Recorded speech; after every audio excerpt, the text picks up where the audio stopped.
don't win, don't give us the bird. Don't give us your stink eye. We try our best and we're successful. Come watch our show. Bet River sponsors. It's time to start. Enjoy the show. Welcome in, everyone, to Betting Weekly Live. It's Friday, the 7th of March, and what a way to end your week with myself. And Jack Wright is back on the show. Wrighty, good to see that your laddering was in good shape on Wednesday in the Champions League in the PSG game. No slips on those rungs, were they? All the way we went to the top. Absolutely right. And thankfully for PSG did the heavy lifting, didn't they? Let's put it that way. Yeah, Was, incredible. Yeah. Across that the total shots, they cleared the line we needed all on their own until Liverpool decided to have a shot on target themselves. That was quite successful. Bet River sponsor. But yeah, it was very good. Yeah, what a game and what a result that was. Good European week for you overall. How did you fare in the conference in Europa? I was glad it was back, actually. I managed to I had some really poor losses in the Champions League, managed to recoup some of it thanks to some trusty old favourites in the conference in Europa. It was a tough one for the Champions League for me, I must say. Yeah, well, there's a lot of red cards about, wasn't there? We suffered on the Wednesday. Both our best bets had an early red card, which kind of scuppered what our best intentions were.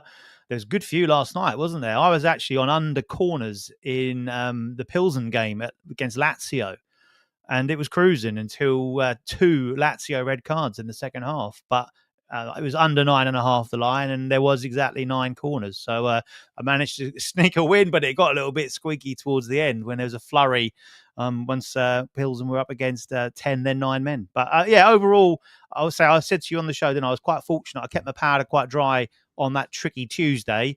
We did okay and well enough to get some profit on Wednesday. And then, yesterday was okay. Well, welcome in, everyone. Good to see Byron. So he got crushed in the early games yesterday, but he bounced back in the second half. Live betting helped him out. He's liking Bodrum Kasim Pasa under 2.5 goals in the Turkish Superliga today. Rick Haley, good to see you. Ming Chung, Norwich, will they win, Jack? Don't worry, we're going to be talking Norwich City against Oxford later. We're going to keep Jack waiting for that one. What? Yeah, we are. Yeah. Leslie, Matt, good to see you. Villa fan, always a pleasure as well. Joe Bambam, Buello, Charles, Chris Graham. He did a Roma and Lazio to win, double both teams to score. Yes. Do you know what, Chris? It's funny you mentioned that because one of the biggest soccer winner yesterday was in the Lazio game, nearly $12,000, and it was on Lazio Live on the money line at -118. Not sure what minute that was placed in, but I think that particular bettor would have given it up as well. Down to 9 men. Last kick of the game, Isak Sen comes up with a great goal for Lazio to save the bacon of a lot of people, no doubt about that. I thought they were quite poor in the second half of Lazio, even before the red card. Pilzenia put up a good fight. It was a pretty good day for the bettors, looking at some of the bigger bets, especially the FCSB Lyon game. Over 1.75 Asian Live, $10,000 winner. Also, both teams to score, yes, $9,000 winner that in that game. And Roma Athletic Club Bilbao, a $10,000 bet on both teams to score, yes, that was a winner. So pretty good going for the bettors on the big ones yesterday. Good old Europa and the Conference League. The Spurs game, Joe Bamber mentions there, that was a difficult one. I did expect goals, I must say. There was hardly a shot in the second half. Really struggled there, did Spurs. On to Friday's action then. And we're going to be talking about matches in the Bundesliga, Serie A.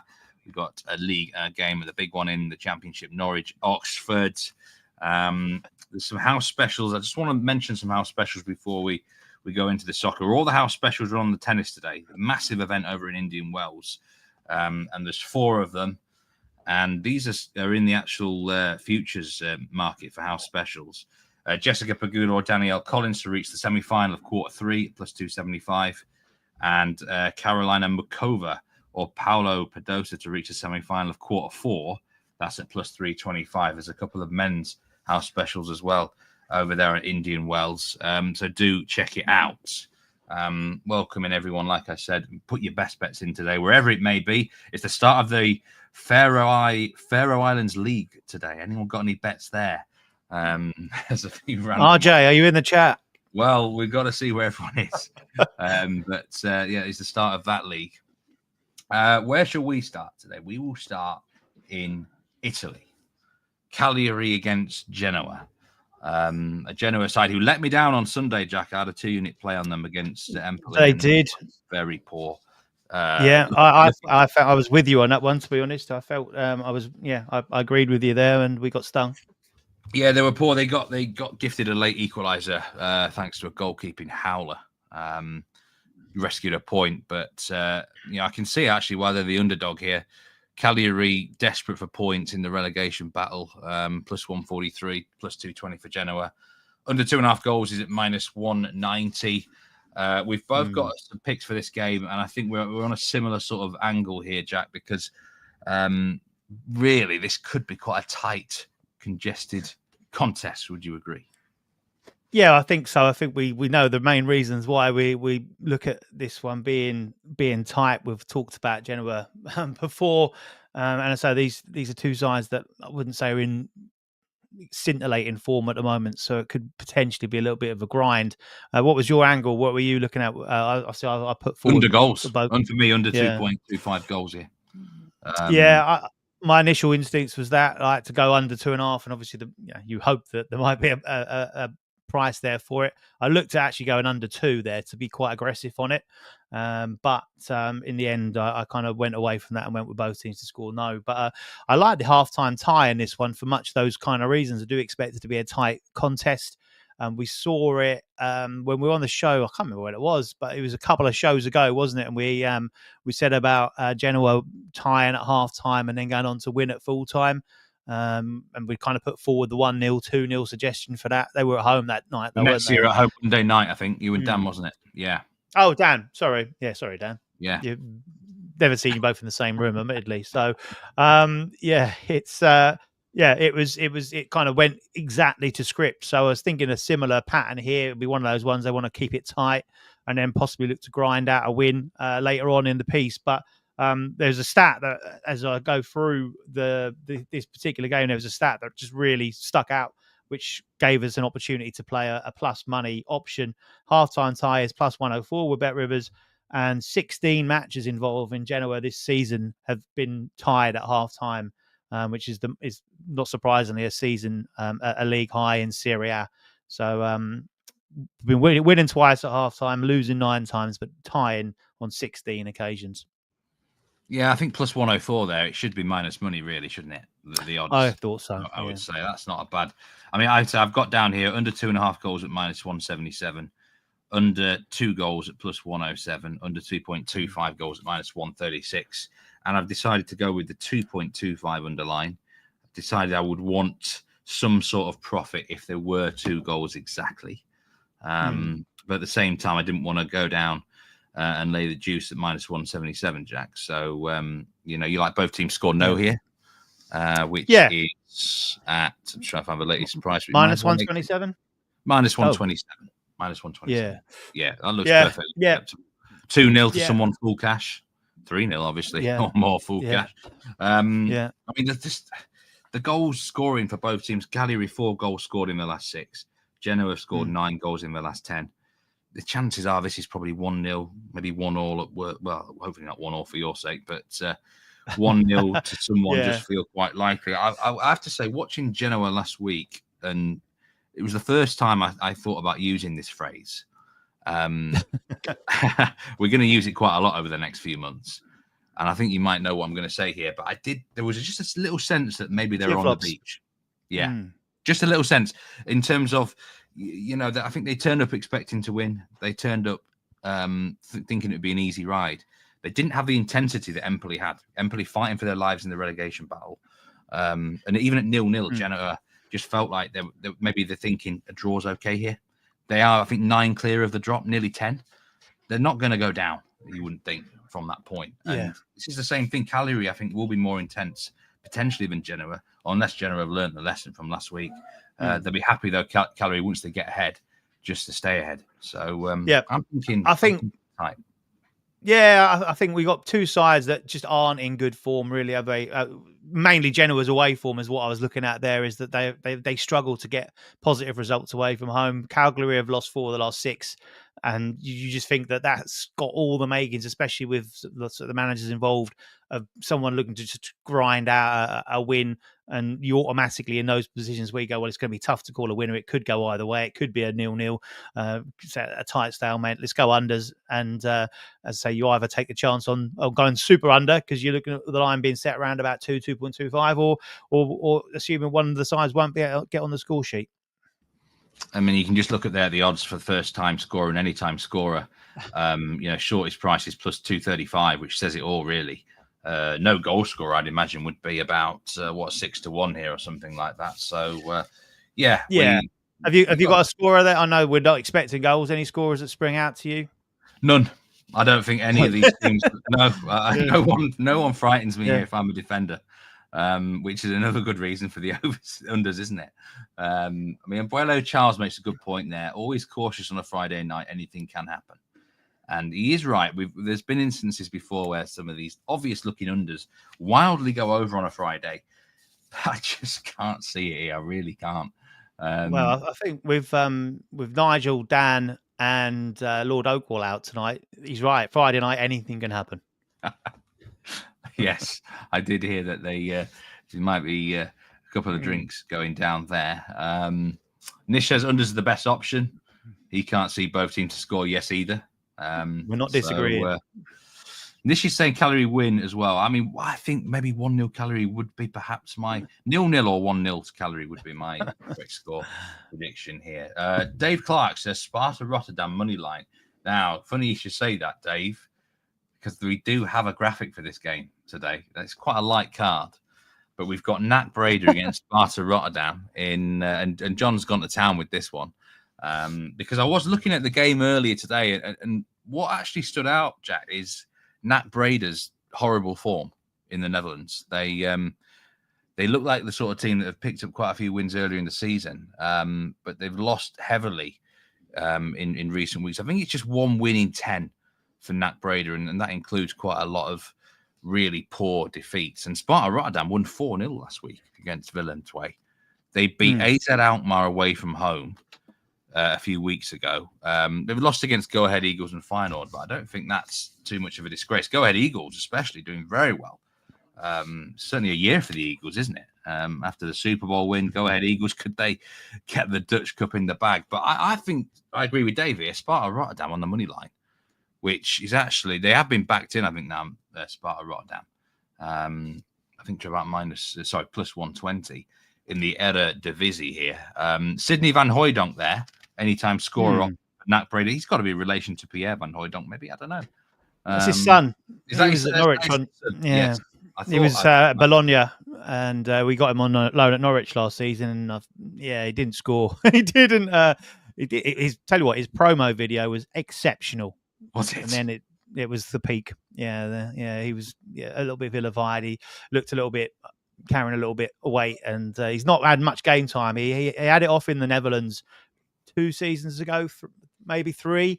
Got moved to Bologna, didn't really work out there. Had a couple of other loan moves, came to Norwich looking to kind of kickstart, and I think there was an option to buy as well, and that was turned down. Yeah, 1 assist in. I think he featured about maybe 9 or 10 times. To score any time? Is he the sort of reliable finisher? No, he's not scored this season. I did have a look at this game actually last night. He hasn't scored, but he's the second favourite to score any time for his team. Yeah, I'm saying that off the top of my head, so I think that is a true fact. But I looked last night just to see if he had done anything this season, and I don't think he had. When I looked, certainly not in Eredivisie anyway. That might be the worst 285 bet ever. If that is his name did spring up, did catch my eye, and I was like, yeah, I probably would lay that. I think he's only made 6 starts. 6 starts, right. 1 substitute appearance. He's had 557 minutes, and it's not been a good move for him there. He's gone there to try and get his form back. He actually played 90 minutes on the 1st of March, had 2 shots, but no goals as yet for him. No. Okay. I do think Glad you brought him up. Interesting how these conversations go sometimes. Yeah. There was a player there that did catch my eye as far as I was looking to get an angle on potentially him to score shots on target. He's had a few games. If you put the graphic, if you're able to put the graphic back up, there we go. Shunsuke Mito was the guy that I was looking at. So he'd be someone, and that fits in with the narrative that we probably think that Rotterdam might be able to get at least a goal or two and possibly the win in this one. So he's looked lively in the last 2 or 3 weeks, starting games, getting some shots on target. He's pretty strong away from home as well. Some players I like to focus on their performances home and away, and his has kind of stood out a little bit in recent weeks. So didn't quite make the cut, but was certainly on the short list. So as you brought it up, that will be something I'd put forward. Let's see what he does tonight.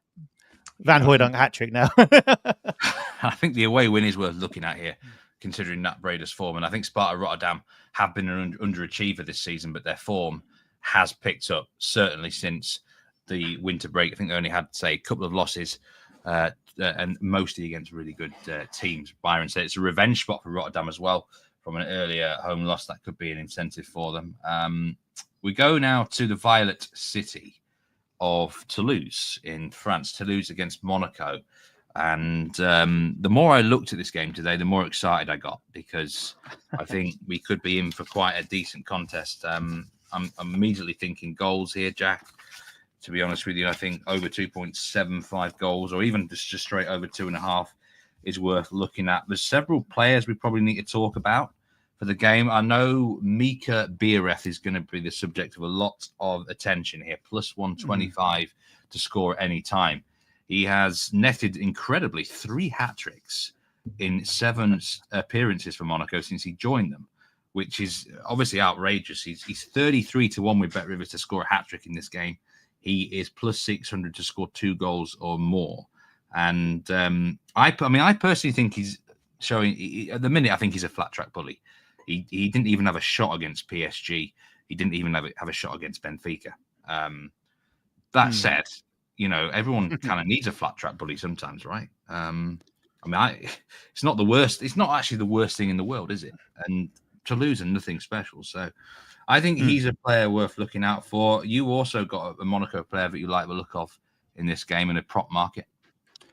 Yeah, Minamino is the guy for me. Obviously, formerly of Liverpool, those sort of Premier League fans out there. He's in his 3rd season at Monaco now. I believe he got offered and signed a new contract this week as well. So he's extended his stay till 2027. He's enjoying it there. He really is. Yeah, I was going to say. Yeah, the numbers add up. Obviously, I don't watch anywhere near as much Ligue 1 as yourself.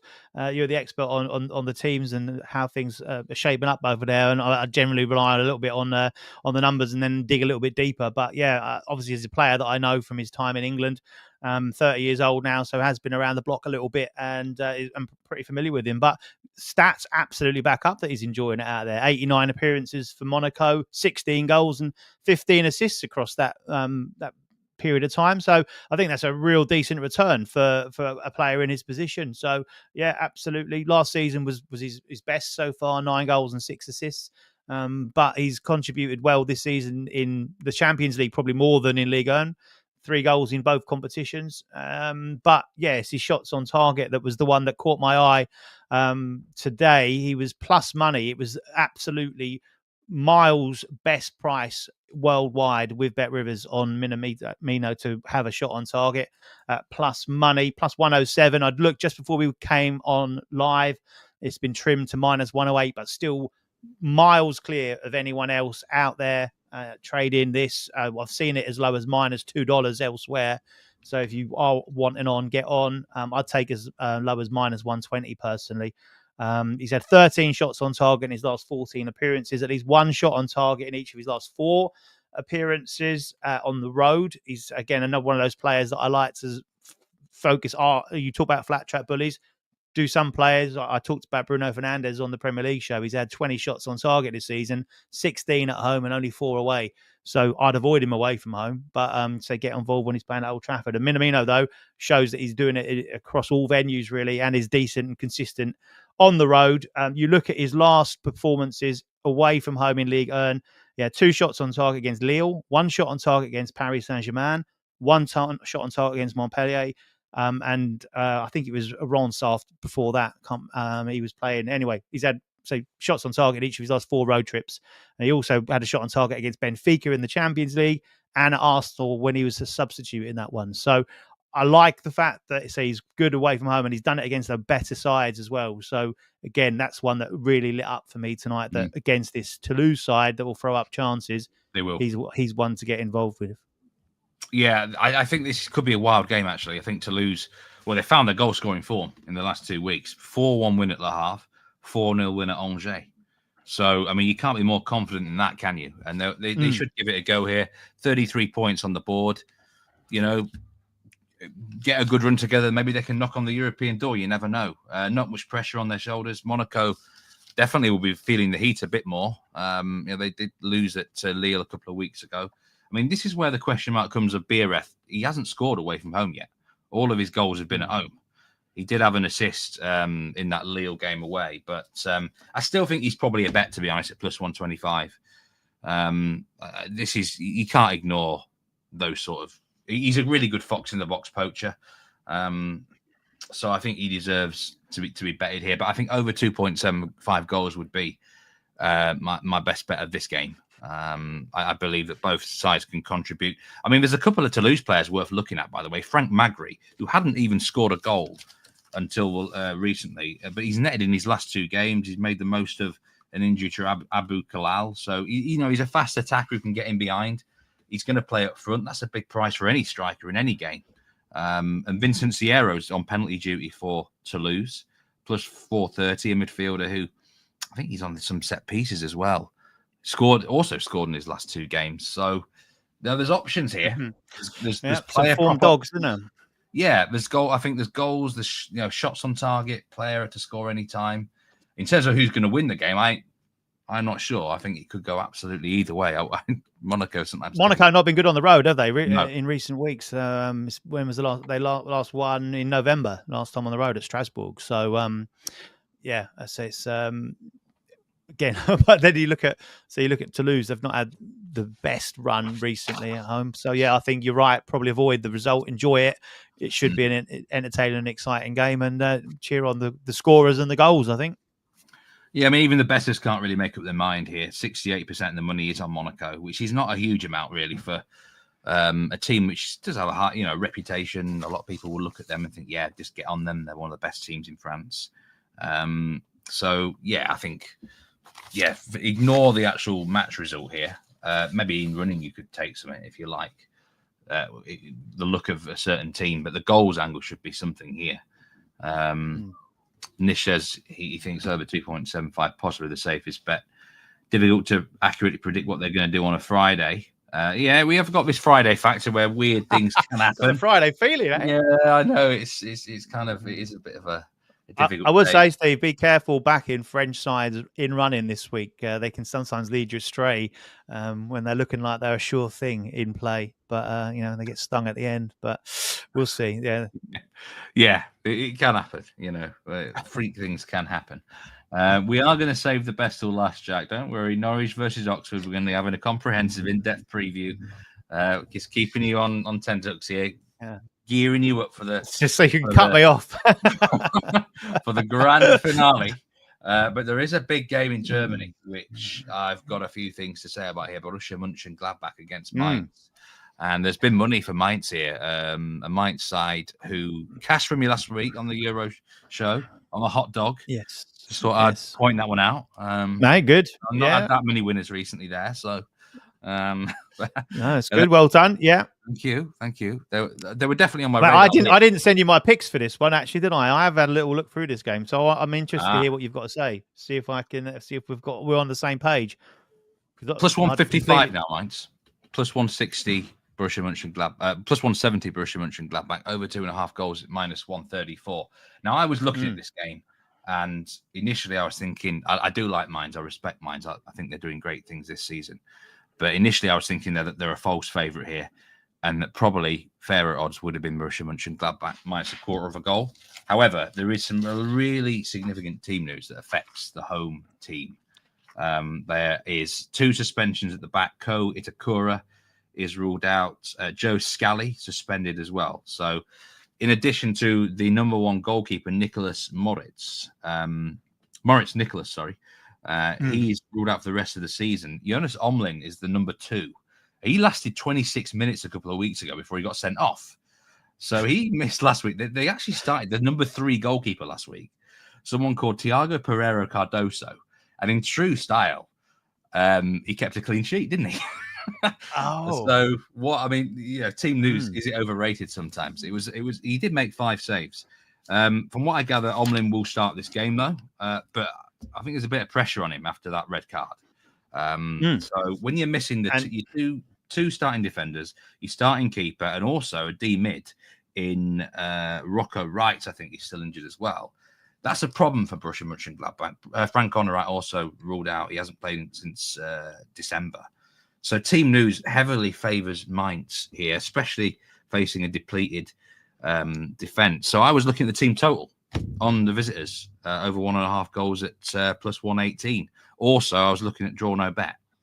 So I don't know what your thoughts are on the game, and no doubt you've got a player prop somewhere for us, Jack. But actually, not. No, not in this one. This game.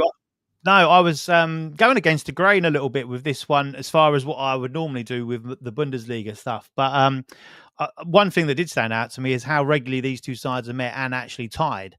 The last 3 have been ties: 1-1, 1-1, and 2-2.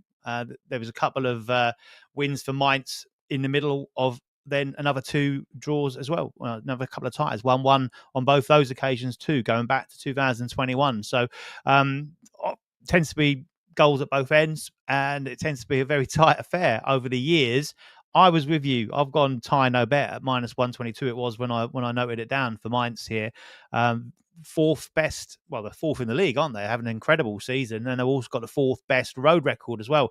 Something else I like to do, especially on a league that I'm not super familiar with, is to see 4th in the league. Is that heavily built on the fact that they're phenomenal at home and can't buy a win away from home, or is it fairly evenly split? So the fact that they're 4th overall and 4th in the away table would send to me that they're a strong prospect to back, especially at plus money. And when you can get a tie no bet on side, I think that makes that a proper decent play, especially with Gladbach had a couple of wobbles recently.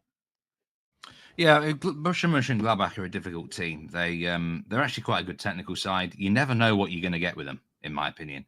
They've been a bit more consistent this season, but I do think they'll be destabilised by these absences. And Mainz are legitimately where they should be. Good underlying metrics. I mean, you like the draw no bet there. I like the draw no bet. Team total over 1.5 goals for me is going to be my best bet of this game for Mainz. At over 1.5 goals at plus 115. I think you could even look at the goal scorer here, Jonathan Burkhardt. I think he's now at 13 or 14 goals for the season. I mean, he's nearly plus 200 to score any time, and he's got to be licking his lips with these defensive absences. He's had a great season, and ever since Bo Henderson came in to manage Mainz, he just thrived in that system. So Nadim Amiri, actually wants to link with Leeds, funny enough. He could be someone actually to assist a goal. He's very, very good technically. And he can pick a pass out beautifully. Can Nadim Amiri there? So he's a player I've backed actually in a couple of the last 3 weeks. Amiri more on his shots on target. We can score as well. Yeah, he's on the free kicks. Yeah, so he's good on that respect. But a thing I looked at, we won't dwell on this because we know that not all the states can actually get involved in it. But I was looking at the referee, which is Sasha Stegman, and has got an exceptionally low cards per game average. Bundesliga is averaging just 3.82 cards per game. But it's a bit weird. I don't know how to go with it because you look at his Europa League record this season, it's 7.75 cards per game. And when he's in Bundesliga 2, 6 cards per game. So across 2 games. So and the Europa League record's over 4 games as well. So it's not as if it's just a one-off. So how do you get your head around it? You look at it and you go on his Bundesliga. Your Bundesliga record, 11 appearances and an average of just 42 cards, an average of 3.82. You would suggest that unders is when he's on kind of home duty. But it's a tough one to crack. So anyone looking at that market, so just be wary of that record, because he's obviously got it in him. He's has sent 3 players off in Bundesliga this season, so he has obviously got it in him. And you look at his record over the other tournaments that he's refereed in, and he's pretty card happy. So yeah, that's just a weird anomaly I thought was worth a mention in passing. Harry Doherty says Philip Mwene to get a card at plus 450, I think that is. I'll check actually the latest odds here. Sounds like a referee to me. Basically, don't poke the bear. If you rile him, if you rile him up, then he could well reach into his pocket for that. So I'm just looking. Bayern Munich against Frankfurt, he gave 1 card each. It was 2 for Augsburg, 1 for Leipzig, 2 for Wolfsburg, 3 for Leverkusen. His last Europa League appearance, he gave 5 yellows to Malmo, 5 to Twente, with 1 red card and 2 penalties. What a game that was! So he obviously comes alive in Europe. But an interesting one. I thought it was a weird anomaly when I was looking into it, going, that's a leave, because the fact you say it's hard to. Depends how he's more than espresso is, how he turns up on the day. Dominic Kerr is the favourite to get a card here with Bet Rivers plus 160. I think he's actually just coming back from a 2-game suspension, so that makes sense, doesn't it? Mwene there is plus 320. No, plus 335. Harry Doherty's pick. Plus 335 to be carded there. And the money for this game is 82% of it is on, who do you think, Jack? 80% of the money is on Mainz. It is. You're absolutely right. Mainz have been backed in this game. And 85% of the money is on over under 2.5. So liking Germany. The goals. Yeah, we're liking Mainz here in various different angles against a depleted Borussia Monchengladbach. Okay, it's time for the main event here. It's time for the main event. We've been gearing up for this. You've been waiting a long time, actually, Jack, for this. 6 months, I think. To have Norwich City headlining a Betting Weekly live show. It is Norwich City against Oxford, the standout game in the Championship today. And Norwich, I mean, you should, based on the odds, you should be celebrating here, Jack. And I know you've been a reluctant backer of Norwich historically. Minus 225 now to beat Oxford. Norwich, the money's coming in for the Canaries. Oxford United plus 480 on the money line with Bet Rivers, and over 2.5 goals is at minus 107. Plenty of goal scoring options there, and Jack has come well prepared. He's got loads of angles that we can get involved in here. So I'm going to put my feet up and let you take it away, Jack. Let's talk about the actual match, the money line, the overs, unders. How do you see the game going first as a Norwich expert? Talk us through. Thanks for watching, everyone. Anyway, look. So I'll say at the top of the piece here that I'm going to probably sound like a fanboy that is just going to be backing his side wildly with lots of hope and expectation. But over the years, generally, I've probably backed against Norwich more often than I have, especially when they go in the Premier League. They were licensed to print money by fading them. So, but tonight, I really do think they're a worthy favourite. Pretty strong at home, had some ups and downs, but there's generally been a bit of reasoning behind that. There's been kind of a caveat in the fact there's been suspensions, key players out. It's very rare they've had the best players playing throughout the course of the season. And again, they've had a couple of players ruled out for the season only this last 7 days, but they have got cover in those areas. So you'd expect them. I say I'll absolutely make them worthy favourites. The good thing for me is on a Thursday, I work with an Oxford fan, and he kind of rubber stamped that opinion. He's fearing the worst tonight. So, it's felt in both camps. Just before we go to some bets for the game, what's gone wrong for Oxford in the last few weeks? Because they had the new manager bounce around Christmas, wasn't it? They actually had a really long unbeaten run, but it just seems recently they've lacked goals in general. Obviously, they've lacked wins. Is it just a simple case of the bubbles burst and the squad quality levels are kind of showing the true colours? Yeah, I think so. Yeah, they kind of slid in through the back door last season, didn't they? Up through the playoffs in League One. They were miles off the pace, and they came with a late charge. They got into the playoffs, and no one expected them to win in the final. They played Bolton in the final. They had Josh Murphy was their star that occasion, scored both goals, and then jumped ship to the side that won the league that season in Portsmouth, and that's where he is this season. So they lost him, which was key. They do struggle in forward areas. They've got a really willing worker up top, but they've just signed Tom Bradshaw as well from Millwall. They're players that are workmanlike. They put in a shift, but they're not prolific. And at this level, their budget, as you rightly say, to cut a long story short, they're kind of hit where you would expect them to be. I think they would have signed at the start of the season to avoid relegation on goal difference. So that's where they're at. Great under Rowett initially. I think it was 9 games unbeaten. And then again, we talk about cup ties. They rotated in a cup tie, lost their way at Exeter, I think it was, and it's not recovered really since then. They've really, really struggled. But they haven't really got the squad depth or the quality of players to compete against the better sides in the division. You've got a few player prop bets to come soon, but let's talk about your what's your best bet for the game in terms of money line, stuff like that? You've got a same game parlay here that you're going to churn up for us. Yeah, I wouldn't be backing us at that price on the money line straight up, to be fair. So you'd need to do something with it. I'd be happy to take the Asian handicap, which was -1 last time I looked, and you could back that at a decent price. The one thing I'd say about Norwich is when they win, they tend to score plenty of goals in doing so.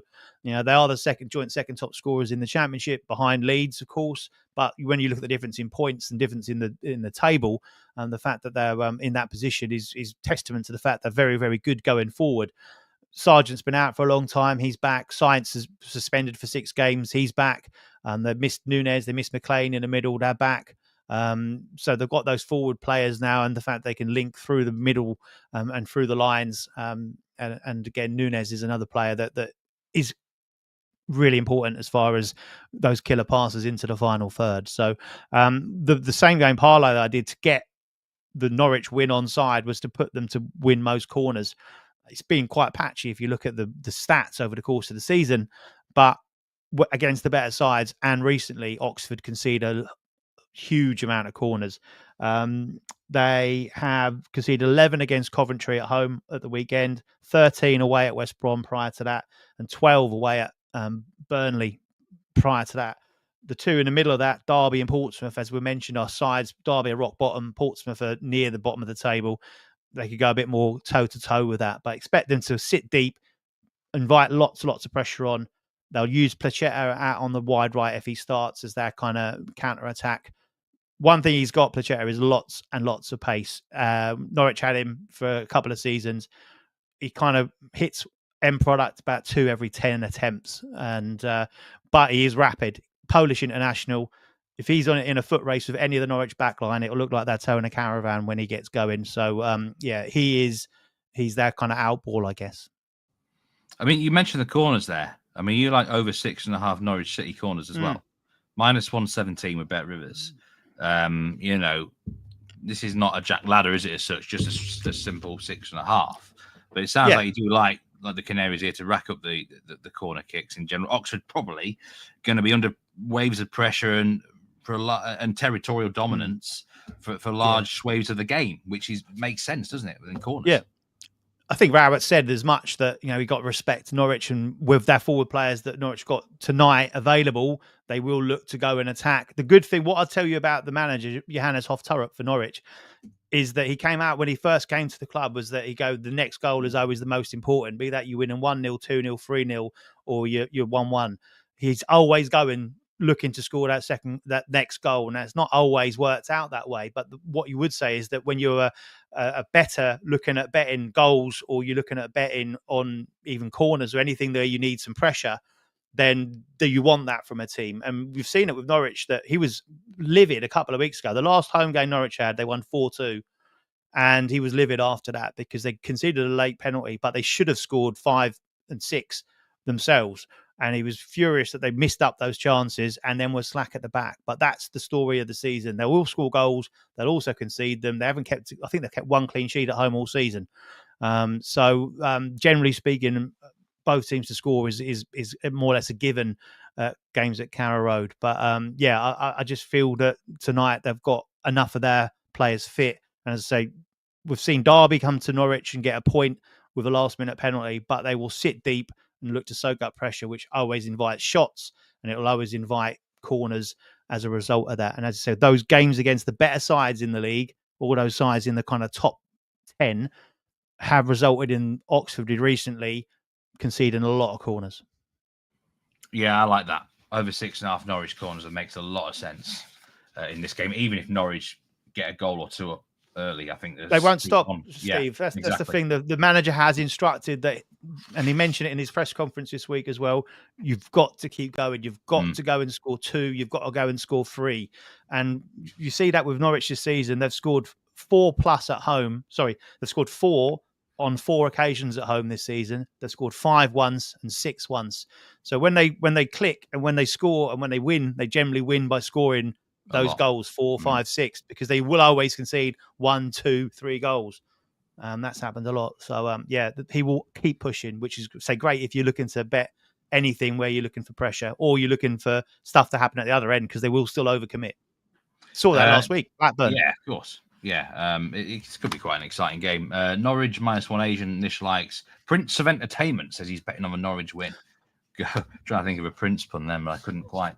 I'm sure you guys are into your music on the EPL show. I'm sure you can think of something, Jack. Steady bets. Unfortunately, I've not got anything from Rory Sean or Nigel on the tennis today. There is a game bet and match episode that was released, I think, about 20 hours ago. I'm sure you've watched it, Steady Bets. But if you've not, then check it out. And Nish is agreeing with the corners and logical. He's liking over 1.5 Norwich goals, both teams to score, plus 180, that would be. If anyone does want a ladder, I'd probably suggest either ladder Norwich goals, he says, tempting fate here, or the corners. So there is potential for them. As you said, they've conceded 12 and 13 in the last couple of away games. So there is potential for it to go up, especially if Oxford can score, which is certainly not beyond the realms of possibility given how Norwich defend. And they've got a makeshift defence again tonight. I think that those corners could hit high numbers if the game state certainly dictates it as well. We've got to talk player props before we go, and you've got a couple of goal scorer suggestions. One man we've definitely got to discuss is Joshua Sargent. There's an argument saying maybe he's the USA's best striker. Some might say maybe we can see him stake his claim there for the US men's national team. He's plus 163 with Bet Rivers to score any time here. Now, this is a man that he scored, I think, 11 goals in the championship in 21 appearances. If he hadn't have missed, I think, nearly a dozen games for groin surgery, he may well be. I think he would be the leading scorer in the division. I think he really can deliver. Probably against any teams, but especially, we talked about Mika Biereth earlier. Put him in against some, pretty average defending. He's going to cash it. This looks a big price to me, plus 163 on Josh Sargent. And Jack, you totally agree. You're going to back him here, aren't you? I am. I'm plus 163, and I'm also going to have a little bit of, as Nigel would call it, pizza money on him to score 2 or more goals as well, which is plus 950, I believe, around at least plus 900. He loves playing at home. His home record is phenomenal. He's a great striker. He's got some players around him that are going to be looking for him and look to feed him. He's got strength. He can run. He's got enough pace, and he's a clinical finisher. And I say his record at home is exceptional. He scored 11 goals this season. 9 have come at home in just 11 appearances as well. So, and I say he's had a lot of injuries, so he's had his time managed a lot in that period as well. So 841 minutes he's played at home, and he scored 9 goals. So that kind of shows you exactly how prolific he is there. And exactly the same trend happened last season. He was out for a large part of the middle part of the season.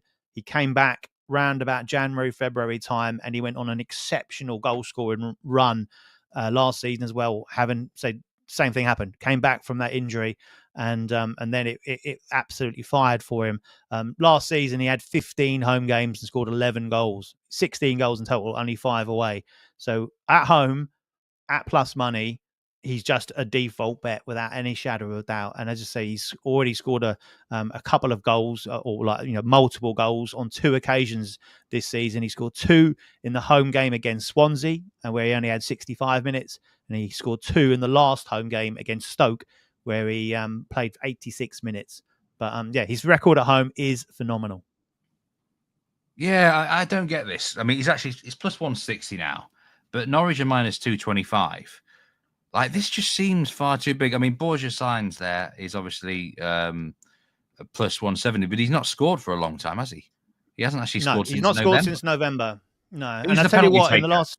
Who's the penalty taker, Jack? Sargent was the last one. He missed it. So it's a tough one. I assume he's got enough confidence that he'd take another. He's not as like he's missed 2 or 3. I assume he'll take it. But I say what I've noticed with Science has been off. He's been suspended for 6 games. He's come back for the last three or so games, and his kind of dynamic has changed since Sargent's been back in the side. Instead of his usual tactic is to cut inside and have a strike from distance. And again, the manager mentioned it in the press conference that his actual link-up play and his selflessness has been much improved since he's come back. And his first instinct, and I've seen it 2 or 3 times, is to look for his mate rather than to have that strike from distance. He was carrying the team while Sargent was out injured and scored 15 goals and still is top goal scorer. I wouldn't be surprised to see him score tonight because he's obviously got it in him and he will still have his chances. And he is the only one that will kind of stretch in beyond. But I think absolutely most of this Norwich side are looking for Sargent because he is a clinical and his movement in the box is terrific and he's got enough strength. And the one player that I really pinpoint who should be back for this is Macondes, who used to play for Brentford and Bournemouth. He's been sensational. He's a technical player, isn't he? Very much so. Yeah. Free agent, got him in the summer. 10 goal involvements for him this season. He picked up an injury, so he'd missed 2 or 3 games recently. Came off the bench against Blackburn with about 15 minutes to go. Provided the assist for Cernats in that one. And his link up with Sargent is very, very impressive. They're on a very good wavelength. He'll look to get in the number 10 position. He'll look to get between the lines. And what his tactic is generally is to bring out the central defenders because he looks about to shoot. And then he'll play a cute little reverse pass into Sargent, who kind of holds his position, drops off, and then will either hit the near post or go across the keeper into the far post. He's provided a couple of assists like that for him recently. Josh Sargent to score plus 160 now with Bet Rivers. To score 2 or more goals at plus 950, Jack is putting up as bets here. And this is effectively not just a hot dog. This is like a Great Dane of a hot dog or an Irish Wolfhound of a hot dog. A big 16 to 1 here on a Norwich player to score at any time. Take it away. Who are you liking here? It's based on the theme that we talked about. There should be a lot of corners. There's a few targets for Norwich from corners, but most overpriced out of all of them is Jose Cordoba, Panama international, came in from Bulgaria in the summer, has scored for Norwich once this season. Duffy will normally be the main target, but he is a short price to score. He's not particularly accurate when it comes to his head in from set pieces. Expect him to get on the end of 2 or 3, but they don't generally hit the target. So he will normally be the target. They'll put Kenny McLean, if he plays, go in front post to make first contact, and then the bigger lads will hang around at the back post. That's Cordoba, that's Duffy, and Doyle are the 3. Doyle will play probably as a left back tonight, back from 2-game suspension. Was going to be a toss-up whether he'd come straight back in as a centre-back, but Crisene's now out for the season with an injury, so he's played a lot of time as a left-back, so expect him in there. I was looking at him as an assist, but the market's caught on to that. He's got half a dozen assists for Norwich already. Gets forward, Science inverts, he's going forward. But Cordoba is the one because of the price. It's a price play on the fact that I expect Norwich to rack up a few corners, and they'll have 2 or 3 big targets in the middle there, and you'd assume the stronger Oxford central defenders and the bigger players will be drawn towards Duffy and Doyle, which could well leave Cordoba free at a big price. He's 16 to 1, isn't he, to score at any time? 16 to 1 at any time, yeah. So, that's another great angle there. Cordoba to score. 96% of the money is on Norwich City, as you might expect. 80% of the money in the over-under market is on over 2.5. This match can be watched live on the Bet Rivers app or betrivers.com, and there's a few other games you can stream. Toulouse, Monaco, Deportivo La Coruña versus Cordoba in La Liga 2. Also, Eibar against Almeria in La Liga 2. 6 French Ligue 2 games. And we've also got Coscienza against Reggiano in Serie B. And, of course, ATP and WTA Indian Wells. Remember those house specials I mentioned at the start of the show? There's 2 more in the men's. Either Casper Ruud or Tommy Paul to reach the semi-final of quarter 2 at plus 200, or Stefanos Tsitsipas or Hugo Humbert to reach semi-final of quarter 1 at plus 250. These are raised odds on the house specials. But the house specials, quite a few have hit this week, I must say. And the goals lines in the Champions League and Europa League was a good one for those who were interested.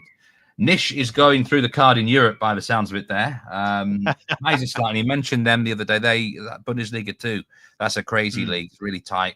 Hamburg one day are going to get promoted from it. But good luck to everyone, whatever you are taking today and the weekend. And Jack, enjoy the Norwich game. Let's hope we can hit a lot of winners in that match. What's your best bet for Friday? It's a toss-up between Sidney Van Hooijdonk to score a hat-trick or Josh Sargent to score. I'm going to go with Josh Sargent to score at plus money. I think that's a great price. I have to say, Sargent looks like a mad price. I think that should be plus 110. I don't. That can't be. Yeah, I'd have him probably around about minus 105, minus 110 even. Given his record at home. It's the key thing for me. His record at home is phenomenal. He expects to score every time he goes out at home. And obviously they're against us. I was then looking to see what price Norwich were, to how many goals the Bet Rivers are expecting Norwich to score tonight. But I'd imagine it would be, you'd probably have to go over 2.5 to get a plus money. Yeah. Team total. Sorry. Yeah. So on that basis, if Norwich is scoring 3, I'd be shocked if he doesn't score one of them. And yes, for me, the best bet, Mainz team total over 1.5 plus 118. But I like quite a few I like our plays today on Friday. Let's hope we can cash several winners. He's got Nish. He's got the bet slips to back this up. He's taken all the leans, bets, and official picks as singles since we began on this show, and he's 75 units up in 6 months. Yes. There you go. There you go. I tell you now, right? The amount of the winners we've had on the live show over the season has been crazy, actually.